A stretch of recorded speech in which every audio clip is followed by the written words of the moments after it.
Pronto. Então, pessoal, hoje nós vamos falar sobre trânsito e educação, né? É uma temática que é sempre debatida, principalmente nos eventos de trânsito. Na verdade, a educação está em todos os lugares, né, Juliel? Em todos Sim. os espaços, enfim, todas as temáticas, a gente sempre dá um jeitinho ali de fazer uma relação com a educação. A educação está presente em tudo. E ontem, inclusive, eu fiz uma live no meu Instagram pessoal, porque foi o dia dos profissionais da educação. E aí, como forma, né, de homenageá-los, eu fiz uma live lá. Diga-se de passagem, a maior parte da minha família está imersa nesse universo aí da educação. Então, é uma honra, né? Eu também fiz magistério, e atuei, né, como professora, estagiei, na verdade, numa escola da rede pública daqui do município, e foi um prazer enorme. Enfim, hoje o tema da live é trânsito e educação, possibilidades de atuação para psicólogos, instrutores, professores e agentes de trânsito. Então, eu vou estar apresentando aqui o Juliel, que é uma pessoa que eu admiro muito, muito mesmo, né, enquanto pessoa e profissional. Ele é psicólogo, mestre em educação, a psicologia da educação, né, pela PUC São Paulo, especialista em psicologia do trânsito pelo Conselho Federal de Psicologia, é diretor técnico do Centro de Estudos e Treinamentos em Educação e Comportamento no Trânsito, que é o CETEC Trânsito, perito credenciado no Detran São Paulo para a realização de avaliação psicológica, né, de motoristas, professor de Sociologia na Rede Pública de Ensino do Estado de São Paulo, conselheiro estadual de trânsito, representante da área de psicologia pelo CETRAN São Paulo, 2010, 2019 a 2020. Compôs o grupo de trabalho de trânsito e mobilidade humana do Conselho Federal de Psicologia em 2019, com o objetivo de publicar as referências técnicas para a atuação de psicólogos ou psicólogas em políticas públicas de mobilidade humana e trânsito, inclusive tenho até essa obra aqui. Coordenou o Núcleo Trânsito e Mobilidade Urbana do Conselho Regional de Psicologia de São Paulo, entre 2017 e 2019. Coordenou a especialização em Psicologia do Trânsito no CAD-PC em São José dos Campos, 2010 a 2012. Foi diretor da Associação Brasileira de Profissionais do Trânsito, entre 2008 e 2011. Autor da obra Trânsito na Educação, para a capacitação de educadores de trânsito, e coautor em obras acadêmicas e de referências técnicas para atuação em políticas públicas de mobilidade humana e trânsito. Então, é um currículo bem extenso, que se a gente fosse falar de tudo aqui, passaria metade da live, pelo menos, né? Então, o Juliel está devidamente apresentado, né? O nome dele é Juliel Modesto de Araújo. Sei que ele prefere, né, ser chamado de Modesto. E eu gostaria que você iniciasse, Juliel, falando um pouquinho sobre o CETEC, né? Porque a gente sabe que vai ter um curso que a gente já está divulgando aí acerca da aplicação da psicologia, né, para a formação de motorista. E esse curso é específico para profissionais de CFCs, ou seja, Centro de Formação de Condutores. Então, eu gostaria que você falasse um pouco sobre o CETEC e sobre esse curso, né? Qual será o conteúdo abordado. Já falei para quem se destina, mas você também pode mencionar um pouquinho aí sobre isso. Sim. Bom, primeiramente eu quero agradecer a oportunidade, Bianca, dizer que da mesma forma te admiro muito como pessoa, como profissional, que a gente já vem construindo aí uma relação de amizade e de profissão. Hoje você colabora também no CETEC como consultora associada, né, representando aí na Bahia os interesses que o CETEC tem de formação de Uhum. parceria, de atingir os públicos que a gente se dispõe, né, a contribuir na formação, e que a gente já vem estudando junto, eu acho que desde 2017 ou 18, né, que a gente 2017, 2017, que a gente fez um curso durante eu acho que foi o nono congresso baiano de psicologia do trânsito, da BCTran, né? da ABC, isso, é, que foi um curso de perícia de motoristas lá com o Roberto Cruz, Uhum. e de lá para cá a gente tem mantido um contato muito bom, e agora bom, você foi falando aí no meu currículo, foi passando um filme Uhum. na cabeça, né?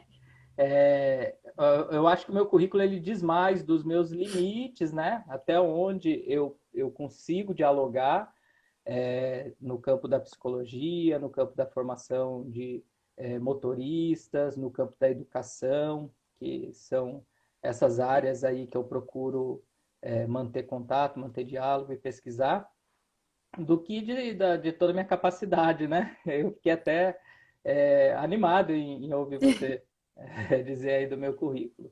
E ele me traz uma grande responsabilidade, né, de fazer tudo cada vez com maior excelência.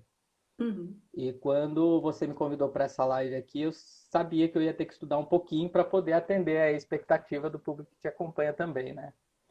Então vamos lá, para contar um pouco do CETEC, eu acho que o CETEC é resultado dessa trajetória que eu passo, né? Dessa trajetória que é acadêmica, que é política também, quando a gente atua no sistema Conselhos de Psicologia, a gente está pautado aí pelo rigor técnico, né?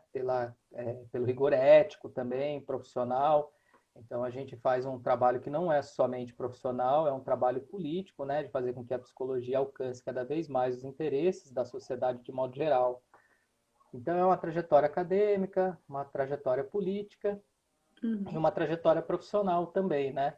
Eu começo a atuar em psicologia do trânsito no campo da educação e depois vou para o campo da avaliação psicológica. Então, o CETEC foi fundado a partir dessa perspectiva, né, da minha trajetória, e encontrou na Yandara Macedo, que é uma psicóloga também, especialista em psicologia do trânsito, que é minha sócia, a possibilidade de se consolidar, né, como uma iniciativa privada, não somente naquilo que é minha expertise ou expertise dela, mas naquilo que uma empresa deve oferecer, né? Uhum. Então, o CETEC completou um ano agora, então é um centro de estudos e treinamentos em educação e comportamento no trânsito, que procura atender a diversidade da área da psicologia do trânsito, né? Então, a principal área, aquela que tem consolidação, né, e que reúne uma grande quantidade de profissionais, é a avaliação psicológica na perícia de motoristas. Essa é uma das nossas atividades, então a empresa é credenciada no Detran de São Paulo, eu e a Yandara somos credenciados como peritos, Uhum. né, e prestamos esse serviço. E essa é uma das áreas. Quando a gente fala em psicologia do trânsito, eu acho que as pessoas pensam primeiro na perícia de motoristas, né? Sim, A gente faz com esse também. certeza. E para além do serviço de perícia de motoristas para o Detran, a gente faz outras avaliações psicológicas, né? Para aquelas da NR 32 e 33, né? A brigada de emergência, espaço confinado, trabalho em altura. A gente faz avaliação psicológica para os profissionais que vão trabalhar com transporte escolar ou que querem trabalhar como instrutor de trânsito, né? Isso ainda no campo da avaliação psicológica. Aí a gente trabalha com recursos humanos, né? Área de recrutamento e seleção, treinamento e desenvolvimento de competências específico para motoristas, então para aquelas empresas que trabalham com transporte de carga ou transporte de pessoas, que precisam contratar, né, Uhum. profissionais que tenham um perfil próximo daquilo que a empresa pretende. A gente nunca encontra o perfil específico, né, desejado. Isso daí é muito difícil de encontrar, mas a gente consegue encontrar aquele que tem um perfil mais próximo, né, tanto de competências técnicas quanto de habilidades socioemocionais, e depois também fazer o desenvolvimento das competências específicas que a empresa precisa, né? A Uhum. gente faz também a implantação do pacote de medidas técnicas de segurança no trânsito, proposto pela Organização Pan-Americana de Saúde. Saiu até a versão, em 2018, saiu a versão em português, né, do pacote Salvar Vidas, que é o pacote de medidas técnicas para a segurança no trânsito. Atualmente a gente está fazendo o piloto num batalhão do Exército, aqui em Pindamonhangaba mesmo, no batalhão Borba Gato. Atendemos pessoas que têm medo de dirigir, né, com um programa específico. Uhum. Você acabou participando de um mini curso online que a gente fez Uhum. recentemente, pode conhecer um pouquinho como é que funciona. E eu acho que é E isso. apesar desse tempo, apesar desse pouco tempo, né, um ano, já é uma empresa bem consolidada, né, na Sim, área. E tá bem além de consolidado. tudo isso, oferece muitos cursos, né? Você fez agora, recentemente, esse mini curso, né? Do Medo de Dirigir, que está direcionado para um público diverso, tanto para profissionais, psicólogos, instrutores, quanto para as próprias pessoas que têm medo de dirigir. E também está vindo agora esse aí, né? Esse curso que Psicologia aplicada à formação de motoristas, e depois vai ter também um especificamente para psicólogos, né? Isso, Então, esse ano ainda. fale desse braço aí do CETEC também, dos cursos. Essa área de cursos é uma área que toma bastante tempo da gente, porque a gente quer formatar um curso que atenda a expectativa mesmo desses segmentos, né, para que possa aprimorar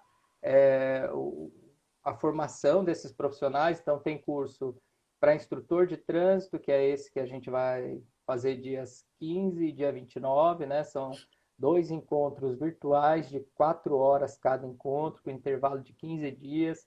Nesse intervalo, a gente tem textos para discussão, tem vídeos para debate, tem o espaço do WhatsApp para a gente poder conversar, debater, construir o nosso entendimento dessa turma, né, que está fazendo o curso, e um ambiente do Google Classroom para a gente poder compartilhar todo esse conteúdo, deixar arquivado, inclusive os vídeos, né, do debate online, dos momentos de encontro, e a avaliação que é feita pelo Google Classroom também, para que a gente possa certificar que aquele que participou do curso, né, que vai ter 20 horas de duração, contando essas 8 que são de encontros online, mais 12 das atividades de leitura, de vídeo, de debate e de questionário, né, de prova, Avaliação, né? Avaliação, para garantir que aquele profissional que tem o certificado do CETEC realmente entrega, né, para o seu cliente aquilo que o certificado diz que ele foi fazer, né? Que, Isso é caso, importantíssimo, né? importantíssimo. Ainda mais nesse meio online, que às vezes a pessoa deixa lá a aula aberta, né? Desliga a câmera e sai. Acontece então, muito. É importantíssimo essa fase aí da avaliação, eu acho. Isso. E aí, para além desse curso, né, a gente tem o mini curso Dirigir Sem Medo, que vamos ter mais 2 turmas esse ano. Vai ter um curso de introdução à psicologia do trânsito para quem é graduando em psicologia e um curso específico para quem já é psicólogo e especialista em psicologia do trânsito sobre perícia psicológica de motoristas. A gente vai trazer aí 2 grandes nomes já confirmados, mas que a gente vai aguardar aí fazer a divulgação para dizer quem são esses 2 grandes nomes que estão aí participando com a gente e que já até nos impulsionaram no lançamento da pós-graduação em Educação e Comportamento no Trânsito, que está prevista para 2021. Excelente. Então, estamos num planejamento bastante árduo aí para garantir, né, que a gente consiga lançar todos esses cursos. Sim, sim. Com a dedicação, né, de vocês, tanto sua quanto de Andara, eu sei que vai dar tudo certo. O planejamento está bem apertado, mas acho que vocês são bem organizados, né, e dispostos a fazerem dar certo, então isso é o principal. Então, devidamente também apresentado aí, né, o CETEC e os cursos que estarão disponíveis esse ano ainda, vamos agora abordar um pouquinho a temática aqui, que já não deixa de estar sendo abordada, né? Na oferta de cursos e tudo mais. É porque, assim, quando a gente fala em educação e trânsito, a gente se remete logo à autoescola, né? A gente, na verdade, as pessoas que não têm uma aproximação boa com o trânsito. Então, na verdade, o primeiro contato, às vezes, na maioria das pessoas, é com a autoescola, realmente, né? Quando se fala em educação para trânsito. E aí há um déficit muito grande, porque como a gente estava até discutindo esses dias, apesar, né, da autoescola ter todo um conteúdo e uma responsabilidade para passá-lo, existem aquelas instituições que estão ali só para cumprirem com o protocolo, né? Ou seja, vamos ensinar isso aqui somente para essa pessoa alcançar o que deseja, que é a CNH. E isso causa um prejuízo grande, né? Porque a pessoa não foi devidamente educada desde a infância, como prevê o Código de Trânsito Brasileiro, em todo o seu capítulo 6 lá.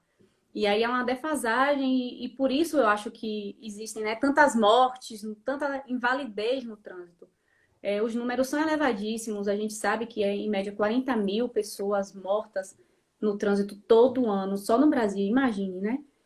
Esse índice a gente está querendo abaixar, mas enquanto a educação não foi implantada de fato como a gente gostaria, como prevê o código, talvez isso não seja possível, porque existem muitas campanhas educativas, a gente sabe, né? Muitas ações pontuais, contudo, a gente precisa de fato implantar lá, né, a educação nas escolas, na base, né? Sim, Colocar a educação para o trânsito aí como um tema transversal, porque tema transversal nada mais é do que você pegar conteúdos, né, da sociedade, conteúdos relevantes ali da comunidade e adaptar e inserir junto com os conteúdos que já são dados nas escolas. Então, não é para disputar, né? Não é para disputar espaço, atenção, não. É para fazer de maneira conjunta, para que aquilo se torne mais próximo do indivíduo. Então, assim, nessa perspectiva, a gente sabe que a política de trânsito, né, traça aí uma tríade, que é o esforço legal, a engenharia e a educação. E o conjunto dessas três coisas se daria, né, o sucesso no trânsito e acho que a gente conseguiria, de fato, reduzir esse número de mortes e feridos. Mas nós vamos focar aqui na educação. Então, vamos iniciar aí falando qual a interface que a gente pretende traçar aqui, né, entre educação e trânsito. Sua dissertação, que eu já li, foi sobre, né, essa questão da educação, e por isso que a gente se conheceu. Não sei se você se recorda que eu estava fazendo meu trabalho de conclusão de curso da pós-graduação, e foi. aí eu falava, né, sobre a educação para o trânsito e da municipalização.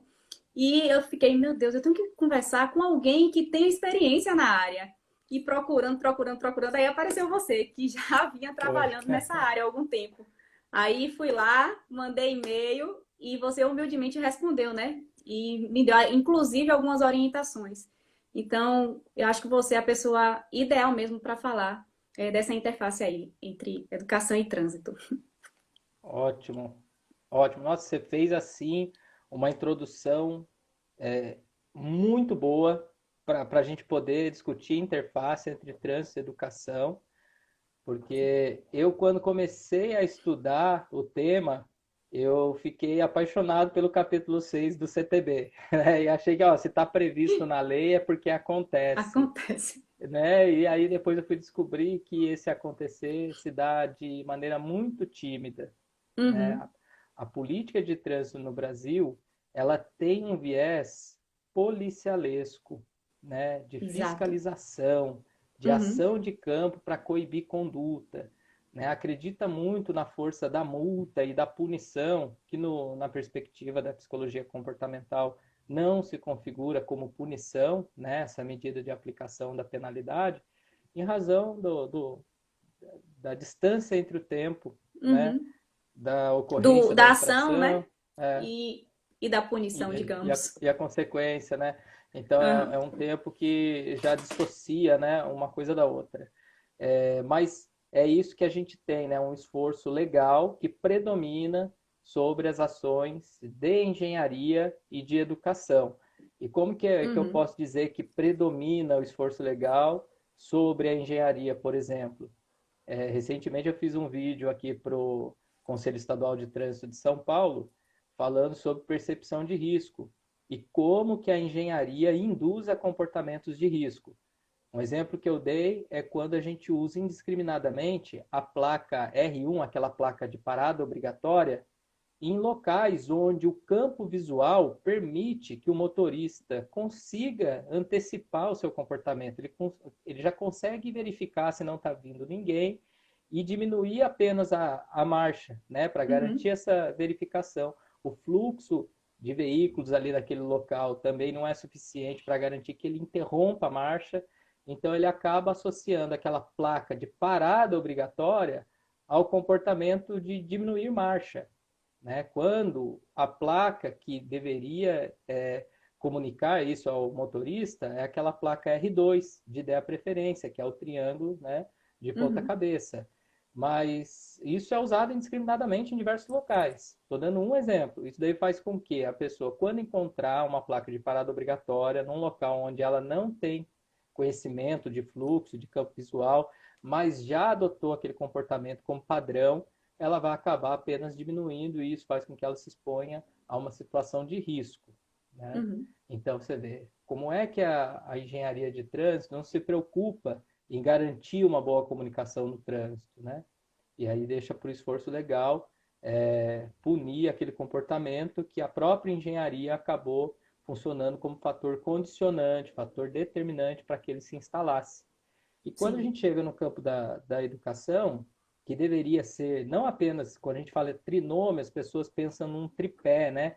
Em Uhum. três ações, né? Três campos que sustentam a gestão de trânsito. Na verdade, são Sim. três dimensões que são imbricadas, né? Uhum. Elas têm pontos de interface.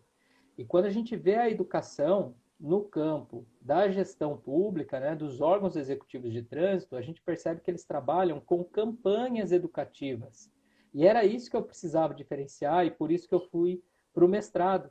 Qual que é a diferença da educação, da relação entre educação e trânsito num órgão executivo de trânsito, né, seja do estado, do município, aquele que é responsável por fazer a gestão pública de trânsito, para educação, relação entre trânsito e educação, num CFC, que faz formação de motoristas. E aquela educação que é feita na escola, será Uhum. que é o mesmo conteúdo, é a mesma abordagem? Como diferenciar isso tudo, né?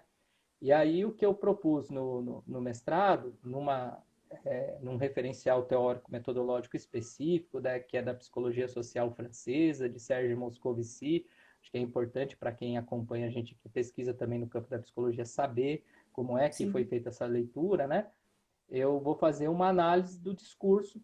Eu pego toda a regulamentação de trânsito e de educação, então, tanto o LDB, pego a história das leis de diretrizes e bases que a gente já teve, a história dos códigos de trânsito que a gente já teve também. Aí, atualmente, eu procuro analisar todas as resoluções e portarias que foram emitidas pelo Denatran e pelo Contran, para entender o que essas resoluções dizem sobre a temática, né? Como se as leis, como se as normativas fossem a voz do Estado. Então, o que o Estado pensa, como que ele pensa e como que ele verbaliza, uma análise de discurso do Estado. E Uhum. aí apareceram três categorias. Eu fiz isso usando um software específico chamado Alcest, que é uma sigla em francês que fala sobre análise de discurso. E esse software ele vai mensurar é, primeiro ele vai reduzir todas as palavras utilizadas nessas leis, né, em radicais, para encontrar um fundo tópico de discurso e entender o que estava escrito nas entrelinhas. Aquilo Uhum. que o próprio discurso não diz, né, mas ele vai demonstrar isso daí com nuvem de palavras, né, enfim, com uma série de recursos gráficos para a gente entender o que é a tônica do discurso. E aí foi possível encontrar três categorias que eu tive que denominar para poder criar esses campos de análise, né? A educação de trânsito, que trata justamente da formação de motoristas, a educação no trânsito, que trata de campanhas educativas, e a educação para o trânsito, que trata da transversalização do tema trânsito no processo de escolarização.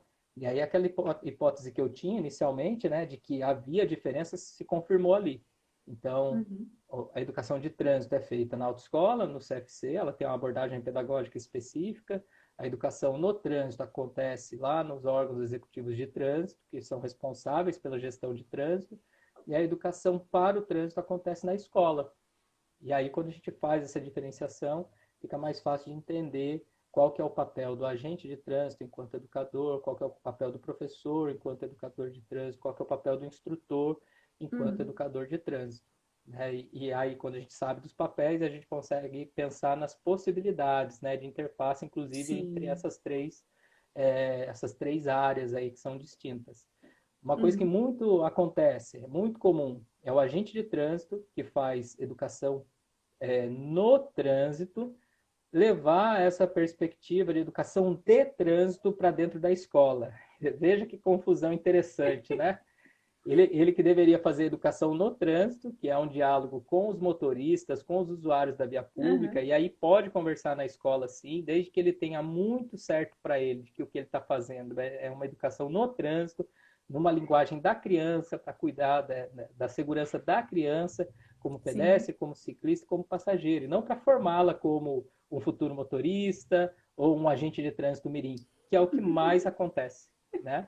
Então, acho que a pesquisa no mestrado traz esse grande resultado, como que a gente constrói práticas que dão, que trazem um impacto positivo, que trazem um efeito positivo dentro de cada uma dessas áreas.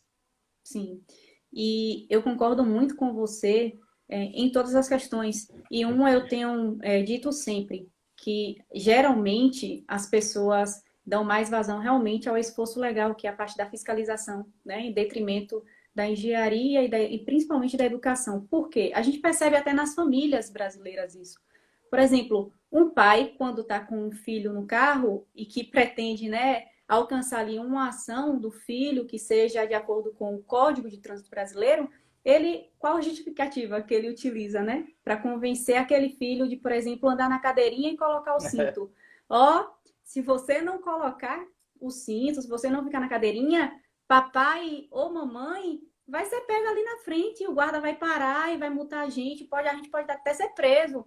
É essa a explicação, né? Não é tendo em Sim, vista a segurança do sujeito, que é para isso que serve. E aí, a função do agente de trânsito e dos policiais, né, ficam muito restritas a essa questão de só punição. Não, eles estão ali sim, para educar também, né, para prevenir os acidentes, os ferimentos. E quando a gente fala de acidente aqui, eu sempre gosto de botar aspas, porque os acidentes, eles dão uma ideia de que, ó, não tinha como escapar, não tinha jeito. Mas a maioria tem jeito sim, né? A gente sim, sabe que tem pesquisas que apontam aí que 90% desses acidentes poderiam ser evitados. Por isso que a gente chama de ocorrências, eventos, tem muitas denominações aí que a gente tenta colocar no lugar de acidentes, né? Então, 90% dessas ocorrências advém do fator humano. E aí poderiam ser realmente evitadas essas ocorrências. A gente poderia ter um trânsito mais seguro se as pessoas fossem educadas desde lá da base, né? E que, ó, oh, filho, você precisa usar o cinto, você precisa andar na cadeirinha, porque você precisa se proteger para sua segurança, preservar a sua vida, e não somente para evitar uma punição, por exemplo. Então, a gente percebe que realmente o esforço legal está sempre ali em pauta, né? Onde deveria existir a educação, sabe? E por isso que eu sempre venho falando que a gente precisa de novas práticas culturais. É de verdade mudar a cultura, né? Tirar de uma cultura que sim. só vê as consequências, só quer pensar nas consequências e pensar também na parte preventiva, né? Na prevenção. Enfim, depois que você já fez essa diferenciação entre educação de trânsito, educação no trânsito e educação para o trânsito, vamos falar então da relevância, né, dessa educação e dos profissionais que aqui estamos lidando, né? Nós estamos aqui contemplando os professores, agentes de trânsito, instrutores e psicólogos. Então, qual a relevância, né, desses atores, desses profissionais na educação, no, de e para o trânsito? Sim. As suas especificidades Especificidades. também. É. Quando a gente pensa nesses profissionais, a gente pensa cada um deles na sua área de consolidação de atividade, né? Pensou no psicólogo do trânsito, já associa a perícia de motoristas, Isso. né? Só Pensou no agente de avaliação trânsito, para obtenção de CNH. Geralmente é isso que como as se pessoas fosse só pensam. isso, né? Aí a gente pensa no agente de trânsito, a gente pensa nesse agente de trânsito na rua, né? Coordenando o trânsito ali, dando sinal, apitando e preenchendo o talão, né? Uhum. Preenchendo o auto de infração. E quando a gente pensa no professor, pensa no contexto escolar e naquelas No quadro. atividades que são, né, que são de conteúdos, que são de disciplinas, sem entender a possibilidade de tratar o tema trans como tema transversal, que é também uma forma de carregar o conteúdo da disciplina, a gente só Uhum. usa como tema. Né? O tema transversal é esse tema que atravessa aí todas as disciplinas, ele não precisa ser um conteúdo específico, até porque Exato. o currículo escolar já é cheio, o Uhum. professor já tem aí uma demanda Muitas muito grande, demandas. Uhum. muitas demandas, né? Que não é só ministrar a aula, é preparar a aula, é depois avaliar, né? Cada aluno, é participar de Uhum. ATPC, de reunião, de Sim, coordenação, enfim.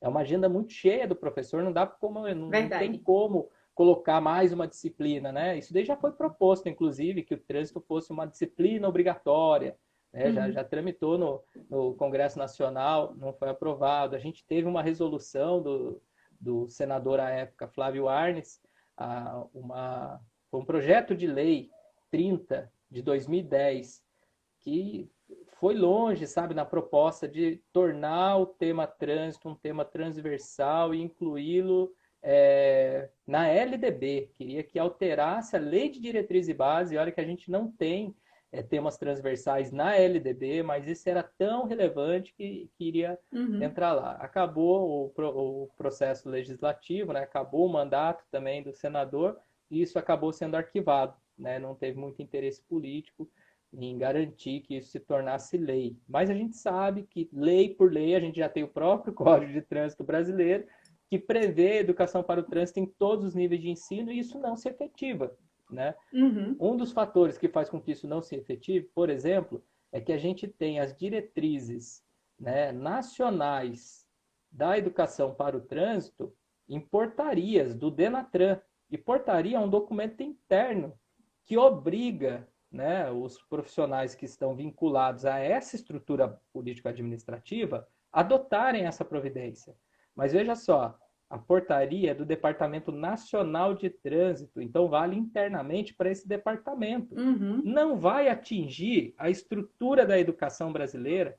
Então, esse é um Exato. erro fundamental, criar por portaria as diretrizes. Isso daí aparece lá na minha dissertação de mestrado, porque ela faz uma análise também da pirâmide de Hans Kelsen, que trata da hierarquia das normas, né? Como que Uhum. se dá a validade da norma jurídica. Então, a portaria ela está lá embaixo, ela só tem efeito para a sua estrutura política administrativa, ela dificilmente vai dialogar com outra estrutura e a gente não tem uma política intersetorial de trânsito. Então, não tem como o trânsito tentar tratar da educação, né, sem dialogar lá com a estrutura da educação, sem saber se isso é possível.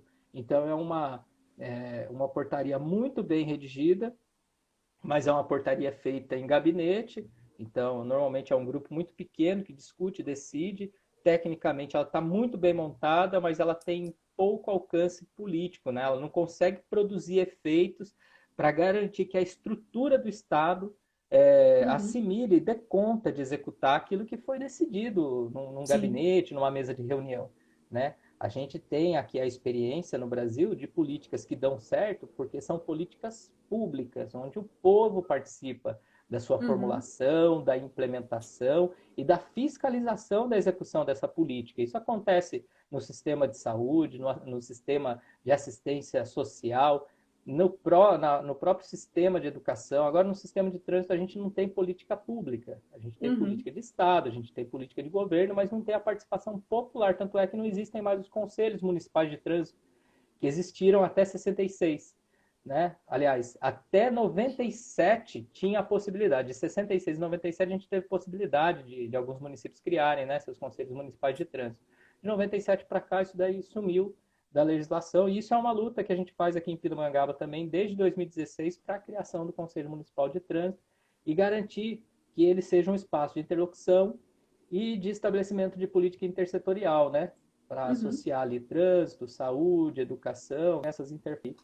Enfim, dizendo um pouco das dificuldades que a gente tem para garantir, né, que aquela percepção que se tem do profissional não seja só aquela do campo específico da sua atuação, porque a raiz mesmo dessa representação social, vamos colocar entre aspas aqui, porque isso é um conceito específico desse referencial teórico-metodológico que eu utilizo, mas dizendo mais no senso comum mesmo, né? Essa representação social que as pessoas têm desses profissionais, cada um no seu quadrado, se dá pelo enquadre da legislação, né? Que não permite que o profissional faça além daquele viés muito específico que foi estabelecido para ele. Então, o Uhum. psicólogo acaba ficando lá na sua clínica, aguardando o candidato chegar para fazer a avaliação psicológica. O agente de trânsito fica na rua coordenando o trânsito e preenchendo o talão de multa.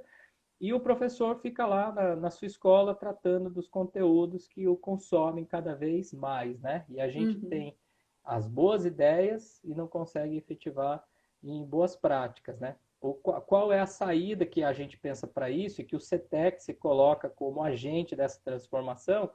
É capacitar os profissionais para que eles possam ampliar a sua percepção do que é sua contribuição no seu campo, né? Então, para a formação do professor, para trabalhar com o tema trânsito como tema transversal, a gente tem uma obra que eu publiquei, a publicação foi feita pelo CPT de Viçosa, de Minas Gerais. Eu sou coautor, junto com a professora Cidinha Pires, e é um Tenho também esse material que... material. Você tem esse material? Excelente. Então, é um livro com 2 DVDs, então tem todas as práticas pedagógicas ali, explicadas no passo a passo, ilustradas por vídeo, com a professora Cidinha lá de Minas, né, que faz com as crianças as atividades que são lúdicas e demonstrando como que o tema trânsito pode ser um tema transversal facilmente implantado na rede pública de ensino. A gente fez esse material pensando na educação infantil e nos anos iniciais do ensino fundamental, porque é justamente a faixa responsável, né, de responsabilidade do município. Então, é no Uhum. município onde a vida acontece e é no município onde o trânsito se dá, né, na sua relação mais Sim. prática, né, Mais, uhum. Mais próxima também, né, com o mais sujeito. próxima das pessoas, exatamente, mais próxima do sujeito.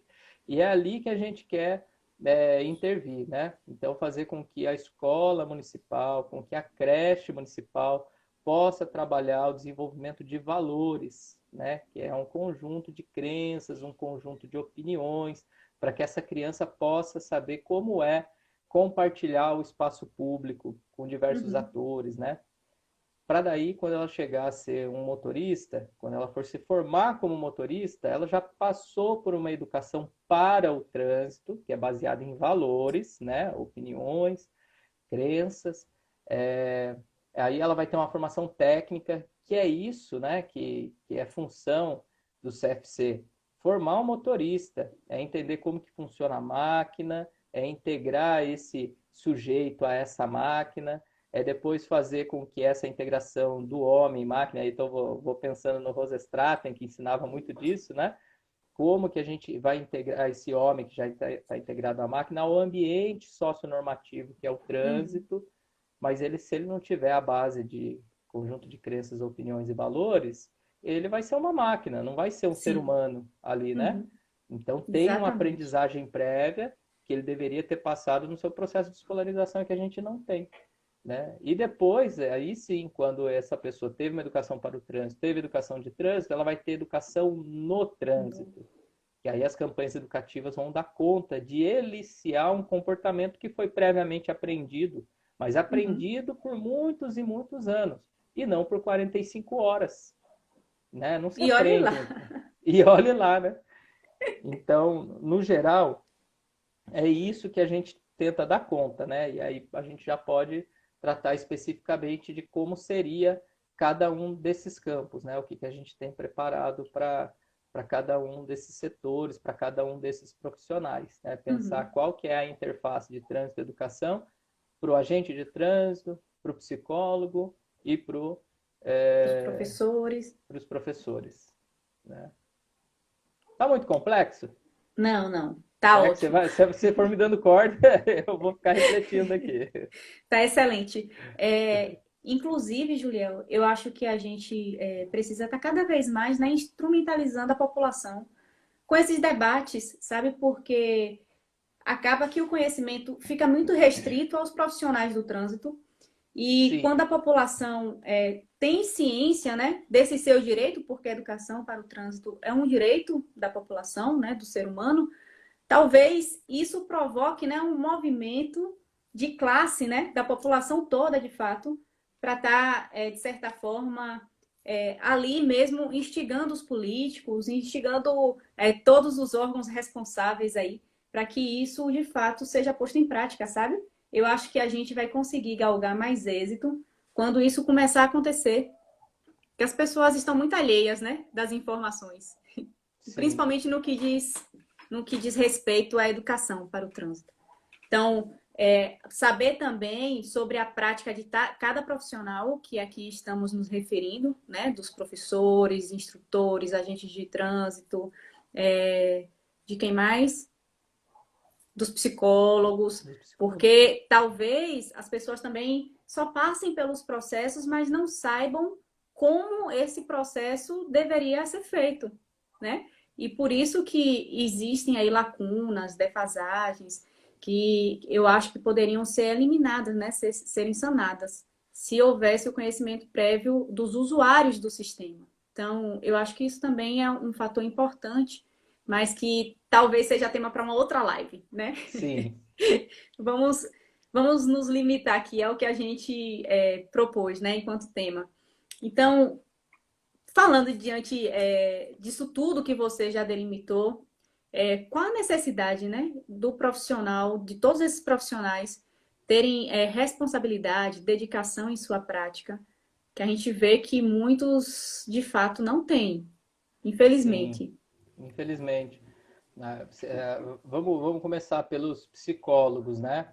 Que a gente acaba ficando e também consumidos pelo cotidiano do trabalho, que é desgastante, né? Uhum, Toma bastante tempo você fazer um processo de avaliação psicológica. Antigamente a gente fazia um psicotécnico, né? Que era só aplicação de testes. Hoje a gente tem que fazer uma entrevista inicial, e como ensina o professor Roberto Cruz, né, na sua perspectiva de, de, de análise lógica, né, desse processo, você tem que ter uma fonte fundamental que traz uma incidência científica, né, sobre um dado específico. Então, você vai investigar raciocínio, você precisa ter uma fonte fundamental, que é o teste, mas isso é só uma uhum, incidência. Se sim, você aplicar uma segunda fonte fundamental, você vai ter uma coincidência, né? São duas incidências no mesmo dado científico. Então, você pode utilizar o teste e utilizar a entrevista. São duas fontes fundamentais. Mas para você ter evidência científica, você precisa de três fontes fundamentais, né? Sobre o mesmo construto, né? Então, a gente está usando como exemplo aí o raciocínio. Você tem que usar uma fonte fundamental que trata da capacidade, o teste vai tratar de capacidade, né? Você precisa de uma fonte fundamental que vai tratar de habilidade e uma outra que vai tratar de funcionalidade, né? Então, é algo bastante complexo, não é mais uhum, como antigamente um psicotécnico aplica o teste e dá o resultado apto ou inapto. A gente precisa compreender o que essas aptidões que foram investigadas ali no processo de avaliação psicológica vão impactar na formação como motorista, tanto no campo teórico quanto no campo prático, que prognóstico que isso daí pode ter, se a pessoa, pelo seu traço de personalidade, tem alguma característica que pode incidir naquilo que a gente chama de medo de dirigir, tem que avisar essa pessoa, né, para os sintomas que ela pode manifestar no seu processo uhum, de formação como condutor, né? Você vê que se a gente pensar só a partir do processo de avaliação psicológica, essa guinada que a gente teve, né? Essa melhoria que teve do processo de psicotécnico para o processo de avaliação psicológica, a gente já tem informações que já nos comunicam, nos fazem dialogar com o processo de formação de condutores. Então, a gente pode ajudar na formação do instrutor, porque a portaria, a resolução do CONTRAN que trata da formação de instrutor, ela tem a disciplina de psicologia aplicada. Eu lembro quando eu fiz sim, o curso de instrutor de trânsito em 2007, eu fiz o curso no Detran de São Paulo. uhum, A matéria de psicologia do trânsito não falava muito sobre, aliás, a matéria de psicologia não falava muito sobre o comportamento humano no trânsito, falava do comportamento humano no geral, utilizando os referenciais teórico-metodológicos que foram criados para outra finalidade, em outra época, em outros países, como se fosse possível a gente fazer essa transposição de conhecimento, né? Então, falar de uma psicanálise, né, que vai falar sobre personalidade, mas não fala especificamente sobre processos psicofisiológicos relacionados ao trânsito. Então, o profissional que está trabalhando ali na perícia, ele tem informação privilegiada, valiosa da prática, Uhum. né? Que pode ajudar na formação do instrutor que vai trabalhar com o motorista, né? E a gente acaba perdendo essa possibilidade por não fazer esse link. Eu Sim. talvez tenha tido essa perspectiva por ter iniciado, né, a minha atuação nesse campo, primeiro na academia, pesquisando todas essas áreas, né, escrevendo sobre a relação entre psicologia e trânsito numa perspectiva sócio-histórica, né, reconhecendo todos os fatores econômicos, sociais e políticos que atravessam essa relação, aí indo fazer o curso de instrutor de trânsito, examinador de trânsito e podendo pensar a partir de outros espaços. Então, quando eu chego na avaliação psicológica, eu já chego sabendo o que vai acontecer com aquele motorista depois dele ter passado por mim, Aham. né? Então, acredito que por isso eu tenha uma perspectiva um pouco diferente do que é Sim. comum. Então, acho que o primeiro ponto aí que a gente tem de possibilidade de atuação do psicólogo na interface trânsito-educação é pensando na educação de trânsito, formando o instrutor de trânsito, né? E aí, quando a gente tiver noção dessa nossa responsabilidade, a gente também vai fazer aí gestão junto à Câmara Temática de Educação, que agora está junto, Educação e Saúde, né, no Conselho Nacional de Trânsito. A gente tem até um representante da psicologia lá, eu acho que é o Renan, que está lá, o Uhum. Renanzinho, lá do Mato Grosso do Sul. Acho que já deve ter concluído o doutorado dele, foi pupilo do Rosestraten, Sim. participou da elaboração dessas referências técnicas aí, né, do CREPOP, do Conselho Federal de Psicologia, que manja muito e está lá representando a gente, mas a gente precisa entender esses Uhum. caminhos, né, fazer essas propostas para depois fazer gestão junto ao CONTRAN e pedir para aumentar a carga horária, né, da disciplina de psicologia aplicada à formação de instrutores. Essa daí é uma primeira área para atuação do psicólogo para além da perícia de motoristas, né? A Uhum. gente tem uma outra área que é a formação do agente de trânsito, que está disciplinada por uma portaria do Denatran, portaria 94 de 2017, que de mesmo modo, né, do mesmo modo que a resolução que trata da formação do instrutor, reservou uma carga horária muito pequena para a psicologia, né, aplicada, 12 horas apenas. Uhum. Mas nessas 12 horas a gente já pode falar especificamente sobre comportamento humano no trânsito e não sobre referenciais teóricos metodológicos da psicologia que não foram construídos para esse fenômeno, né? Sim. Mesmo que sejam 12 horas, o psicólogo que é perito precisa é, fazer valer o seu conhecimento, a sua especialização para contribuir na formação também do agente de trânsito. Então já estamos falando aí de duas outras possibilidades de atuação do psicólogo, né, na interface com Uhum. a educação. Mas lembrando que educação não é só aquela que acontece no espaço formal do processo de Exato. escolarização, né? A gente Uhum. está falando de uma educação que é da formação do agente de trânsito, de uma educação que é da formação Do do instrutor de instrutor. trânsito, né? Então, esses daqui são dois campos específicos do psicólogo, né, especialista em psicologia do trânsito, que ainda não Uhum. estão sendo adequadamente ocupados. E aí eu não estou querendo fazer aqui corporativismo, nem puxar brasa para a sardinha do psicólogo, mas estou demonstrando que o psicólogo tem bagagem Uhum. teórica, acadêmica e prática para ajudar na formação do agente de trânsito e do instrutor de trânsito. Tem competência, né, para tal. E acho também que deveria existir algo bem regulamentado para que a gente pudesse estar formando professores também, né? Sim, Além exatamente. dos instrutores e dos agentes de trânsito. Sim. Você diz regulamentação, né? Ter uma lei que Isso, defina especificamente, né?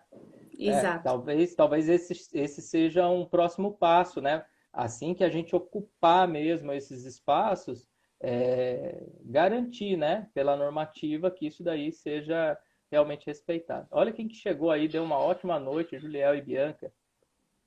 Grande Não vi mestre ainda. do trânsito, Júliver Olha, Modesto. Júliver. Ó, ótima Boa noite, audiência sua, do seu Júliver. canal, hein, Bianca?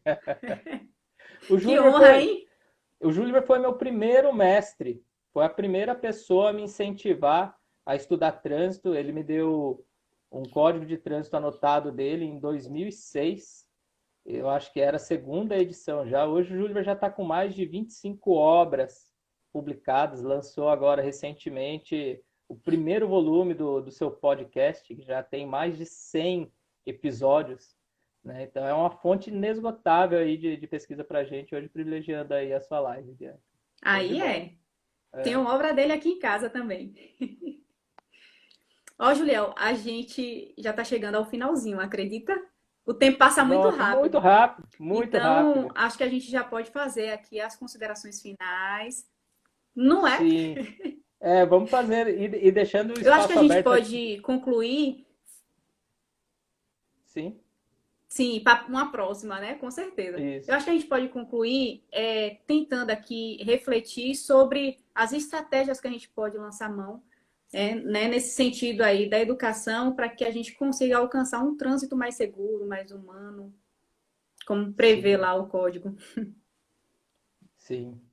É, a gente tem que fazer agora um esforço político, né? De conseguir mobilizar as estruturas de governo, porque a estrutura do Estado aí, ela já está dada pelas normativas, né? Quando Uhum, as normas aí, sejam leis, sejam portarias, sejam decretos, sejam resoluções, já prevêem a necessidade de implantação, isso daí já é uma visão de Estado, né? Como é que a gente pensa a organização de um projeto societário que dê conta do trânsito como uma questão de saúde, né? Não é só uma questão de segurança, é uma questão de saúde.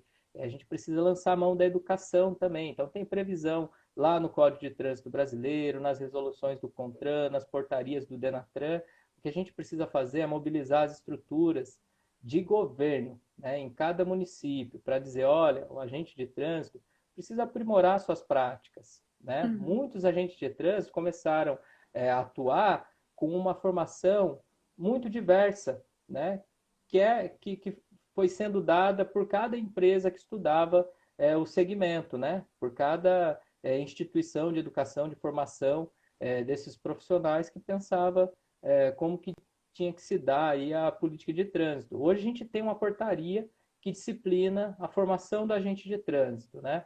Então, vamos fazer com que aquilo que está ligado ali à psicologia aplicada seja realmente feito para que esse agente de trânsito possa ter condições de dialogar com a educação. A gente tem uma disciplina também que é o papel de educador do agente de trânsito. Como é que ele pode usar isso no diálogo com a educação para que ele não faça mais aquela educação de trânsito no lugar da educação para o trânsito, sendo ele um agente de educação no Aham. trânsito, né? Então precisa usar essa estrutura que já está dada para construir o conteúdo que permita com que ele faça de melhor forma o seu papel. A gente tem que chamar os psicólogos para dialogar e ocupar esses espaços também de formação do agente de trânsito, de formação do instrutor de trânsito, e tem que chamar também o instrutor de trânsito para se aprimorar e fazer um pouquinho além daquilo que foi esperado para ele dentro Uhum. da autoescola, dentro do CFC, né? Ele pode ser um profissional liberal também, autônomo, além de ser lá alguém contratado, Sim. registrado em carteira, que hoje tem a previsão, né, já é regulamentada a profissão de instrutor de trânsito, mas para além dele estar ali naquela instituição, ele pode ser alguém procurado para trabalhar, por exemplo, com quem tem medo de dirigir, com quem teve alguma dificuldade de aprendizagem, né? Então, para Uhum. além daquilo que ele já faz, isso daí também é uma outra possibilidade de atuação. Enfim, eu acredito Alguns que já estão até se inserindo, né? já Nessa estão. perspectiva. Isso. E para além também de fazer algo que seja fora do CFC, fazer dentro do CFC com excelência, né? Trabalhar não só com aquele aluno que é padrão, com aquele candidato padrão, mas com aquele que tem Uhum. alguma dificuldade de aprendizagem e que os instrutores não foram preparados para atuar com esses candidatos, né? Então, eu acredito que Sim. o trabalho que deve ser feito para a gente garantir essa interface, né, de trânsito e educação é o trabalho de mobilização, né, de mover as estruturas é, do órgão executivo de trânsito, né, do Departamento Municipal de Trânsito, da Secretaria Municipal de Trânsito, para fazer ela dialogar com o campo da educação. E isso tem que ser feito aí, né, no trabalho de formiguinha por cada profissional. Sim. Então, vamos finalizar realmente, a gente só tem 50 segundos. Sim. Então, desde já eu gostaria de agradecer, viu, a sua participação e a participação de todos aí que estiveram conosco. Desejar uma excelente noite, que nós possamos unir forças para tornar esse trânsito mais seguro, né? Com menos morte, menos feridos. Legal. Eu aguardo o convite para a próxima, então, Bianca. Com Gostei muito de certeza. participar dessa live com você. Muito obrigada, viu? Boa Valeu, um noite. abraço. Tchau, Abraço. tchau. Tchau, pessoal.